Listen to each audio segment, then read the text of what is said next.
আপনি ওয়াজের মাহফিলের মধ্যে মাইক লাগায় গান দিয়ে নষ্ট করবেন, আল্লাহ আপনাকে হেদায়েত দিয়ে যাবে ওদেরকে। আল্লাহর হেদায়েত কি এত সহজ?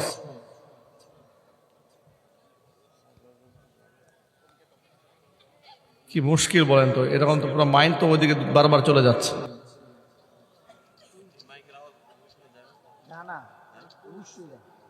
এই ওয়াজের মাইকের আওয়াজ কি ওই পর্যন্ত যায় না?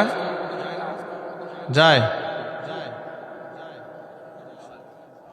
এই তোমরা একটু মাইকের দিকে দাও না ভালো করে, তোমাদের আওয়াজ যায়ও পর্যন্ত?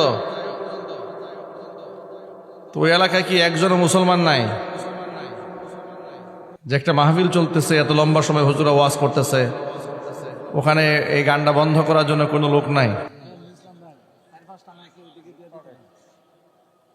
লোক পাঠান, লোক পাঠান। এবার তো ওয়াজ করা সম্ভব ভাই, এবার কি যুদ্ধ করা সম্ভব?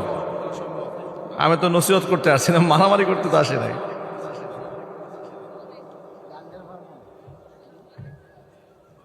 আমি তো দেখলাম সাউন্ড আগে একটু কম ছিল, এখন একটু বাড়ছে,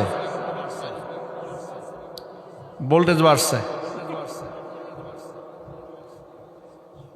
আল্লাহ তাআলা ওদের শাস্তির ভোল্টেজ আল্লাহ বাড়ায় দেন।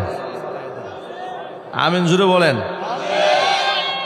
আল্লাহ পাক যেন হাসিনারে আল্লাহর কি পতন দিছে, ওর থেকেও জঘন্য পতন আল্লাহ ওদেরকে দিক। ঠিক কিনা জুড়ে বলেন। এরাই তো মৃত্যুর আগে কুকুরের মতো মরে, রাস্তায় রাস্তায় পড়ে থাকে কুকুর বিড়ালের মতো। সন্তানরা লাথি মারে, গার্জিয়ানরা লাথি মারে, এলাকার মানুষ লাথি মারে, লাথি গুতা খেয়েই মৃত্যুবরণ করে এগুলো। ঠিক কিনা বলেন। আমরা ওদের হেদায়েত আল্লাহর কাছে কামনা করি না, আমরা আল্লাহর কাছে ওদের হেদায়েত চাই না।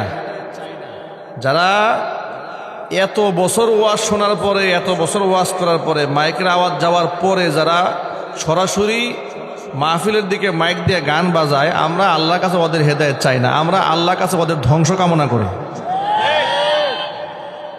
আল্লাহ লানত কামনা করি। আল্লাহ ওদেরকে ধ্বংস করুক। এটা আমিন বলতে কষ্ট হয় নাকি আপনাদের?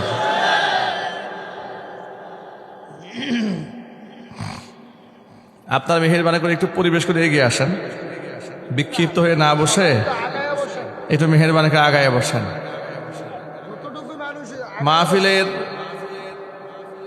মাহফিলের পরিবেশটা আপনারা এলাকার মানুষ, সেটা তো আপনার নিজেদের মাহফিল, নিজেরা সুন্দর করে না বসলে তো এলাকার বদনাম।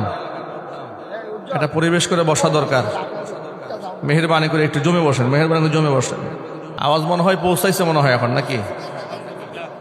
হ্যাঁ, বন্ধ করছে, ফোন করেছে। আচ্ছা আচ্ছা, ঠিক আছে।